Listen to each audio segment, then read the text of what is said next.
Hello friends, in this video we are going to understand gradient of any scalar quantity. The first thing, we are finding gradient of scalar quantity. So I have a good example to explain how to feel this gradient. Suppose in this zone I have some density, and in this zone I have some other density, and here some density, and here some density. So suppose density I am giving by number. Suppose density is 1 here, and density I am giving this number out of 7 out of 10. Suppose here density is 9, here density is 2, here density is 4.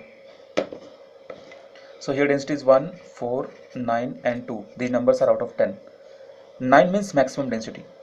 Now suppose I want to find, so now you see, if you'll consider this whole thing as a system, then in this system density is not at all constant, because in this zone density is more, in this zone density is like this, and in this zone something else, in this zone something else. So from this point, if you are at this point, then from here where is the maximum density? In this direction. Means what? See, I am not saying density is vector quantity. I am saying change in density towards a specific direction behaves like a vector. Means what? Here density is something d1, here density is something d2. So find the change, d2 minus d1, that is 9 minus 1 will come 8. Here find the change will be 3. Here find the change is 1. Means what? Only in this specific direction density change is maximum, right? Only in this direction. So change in density I can find in any direction, here also, here also, here also, but maximum rate of change in density I have a specific direction.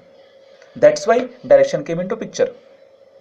So density is scalar, but change in density, and that is also in a specific direction. In which direction? Where the change is maximum, not in this, not in this. So we have to find out change in density in that direction where change is maximum. So in this direction change is maximum. That's why that's what this is called gradient of any scalar property. This can be example of temperature, like here temperature something else, in this zone something else, and like this. This can be example of pressure. Here pressure is something else. Here in aerodynamics very frequently we have this word pressure gradient. So that is also the same concept. I can say density gradient, I can say temperature gradient. So gradient of any property I show by this symbol grad, and this can be any property P. So gradient of property, this is a symbol for that. Here you have to understand this del. Now come to the point why this del is having dou by dou x, dou by dou y, and dou by dou z, all the three.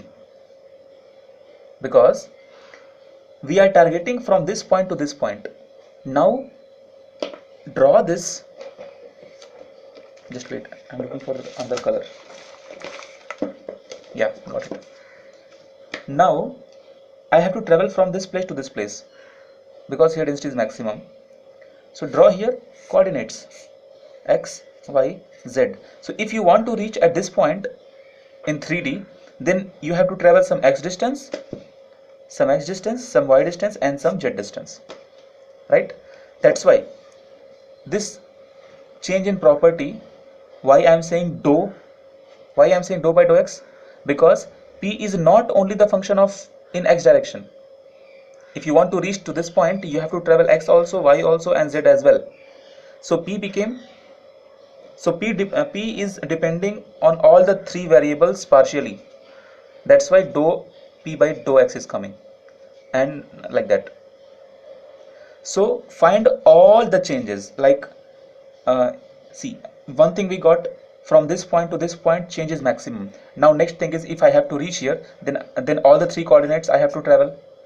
Now if all the three coordinates I have to travel, then according to all the three coordinates I'll be having some different data, correct? Like according to dou p by dou x, some different change, according to dou p by dou y different change. So all the three changes I have to combine, correct?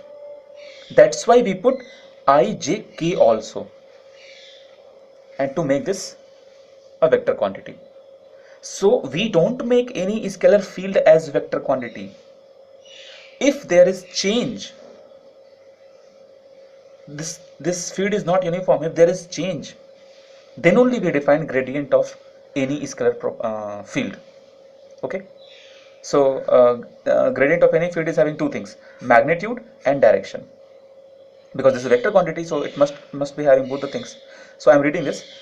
I have copied these two sentences from Anderson book. Its magnitude is the maximum rate. Now see, maximum rate, like I told you, not this, only maximum rate of change of pressure per unit length. Per unit length means by dou x, by dou y, by dou z of the coordinate space, that is xyz, at a given point. So from here I am saying, from here I am finding. Now suppose my point is this, that time my direction will be this. If this is my point of interest, previously I explained this as my point of interest, now this is my point of interest, then direction will be this. And because see, again from here to here density variation is less, from here to here this is more. I hope you are getting. So and the next sentence is, its direction is that of maximum rate of change. So where the rate of change is maximum, that will be the direction of gradient of the property. Guys, when I explain something, I used to deviate from the main topic, so please ignore that.